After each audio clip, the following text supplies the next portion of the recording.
नमस्कार, आप देख रहे हैं न्यूज़ यापा में उज्ज्वल शर्मा आपके साथ। देश का एक बड़ा मुद्दा आज समाप्त हो चुका है।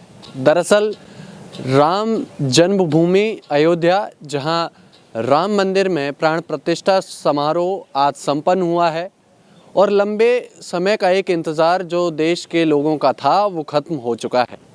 प्रधानमंत्री नरेंद्र मोदी, उत्तर प्रदेश के मुख्यमंत्री योगी आदित्यनाथ, वहाँ की राज्यपाल आनंदीबेन पटेल और संघ प्रमुख मोहन भागवत के उपस्थिति में ये कार्यक्रम हुआ, पूरा समारोह हुआ।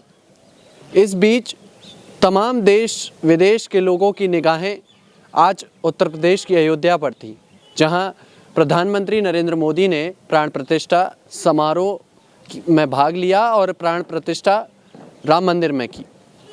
अब इसके बाद प्रधानमंत्री मोदी जब आज मंच से भाषण दे रहे थे तो उनके भाषण में कहीं ना कहीं भविष्य को लेकर कुछ संकेत सामने आए।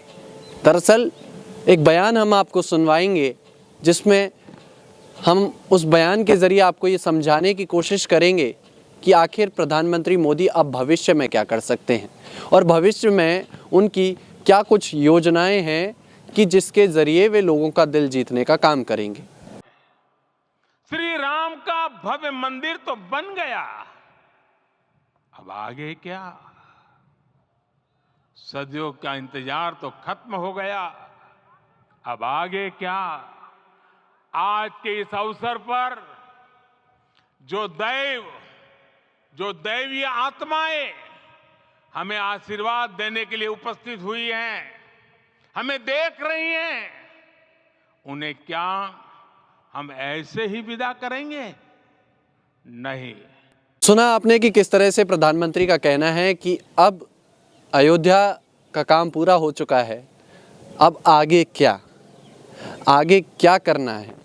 अब यहाँ से क्या देवी देवताओं को खाली हाथ वापस करना है या आगे भी कुछ करना है? आगे की रणनीति आखिर क्या हो सकती है? धार्मिक मुद्दों में ऐसा कौन सा मुद्दा हो सकता है जिसको नरेंद्र मोदी अगर टच करते हैं तो जनता से उसका सीधा जुड़ाव होगा? आप खुद सोचिए कि जब राम जन्मभूमि का मामला सुलझा, सुप्रीम कोर्ट से इस पर जो रोक थी वो हटाई गई, तो उसके बाद पूरे देश में प्रधानमंत्री मोदी की एक अलग छवि बनी और लोकसभा चुनाव से ठीक पहले आज ये कार्यक्रम कर प्रधानमंत्री मोदी ने 2024 के चुनाव की तैयारियां भी पूरी कर ली हैं। लेकिन 2024 के बाद आखिर क्या होगा? किस मुद्दे पर जनता की नब्ज टटोली जाएगी? दरअसल मथुरा में जो कृष्ण जन्मभूमि का विवाद है उस पर अब बीजेपी की निगाहें मानी जा रही हैं।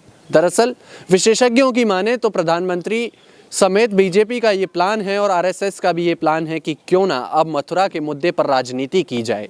जिस तरह से राजनीति राम मंदिर पर की गई, अब उसी तरह से राजनीति आगे आने वाले दिनों में या आगे आने वाले सालों में मथुरा में देखने को मिल सकती है। हो सकता है कि मथुरा जमीन जो विवाद है कृष्ण जन्मभूमि का, उसको भी सुलझाने के बाद बीजेपी पूरी तरह से उसे भी एक इवेंट बनाती हुई नज़र आ सकती है।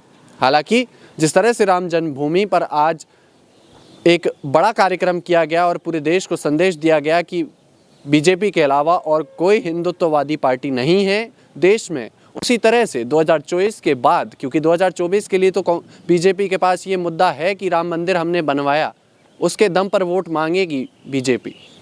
लेकिन 2024 के बाद राज्यों में चुनाव होंगे, उत्तर प्रदेश में भी चुनाव होगा, बिहार में भी चुनाव होगा, तमाम राज्यों में चुनाव होंगे और उसके बाद जब अगले लोकसभा चुनाव होंगे तो मथुरा के नाम पर वोट मांगती हुई बीजेपी नज़र आ सकती है। बीजेपी का ये एक मास्टर प्लान कहा जा रहा है, लेकिन देखना होगा कि अब किस तरह से बीजेपी आगे कदम चलती हुई नज़र आती है, क्योंकि बीजेपी जब जब धार्मिक मुद्दों को छूती है तो पब्लिक का रुझान सीधा सीधा बीजेपी की तरफ चला जाता है और राम मंदिर का मामला एक ताज़ा उदाहरण आप सभी के सामने है। तो अब देखना होगा कि राम मंदिर के बाद आखिर बीजेपी और कौन से ऐसे मुद्दों को टच करती है जिससे सीधा रुझान जनता का बीजेपी की ओर जाए। तमाम ऐसे सियासी अपडेट्स के लिए आप बने रहिए हमारे साथ। तब तक के लिए नमस्कार।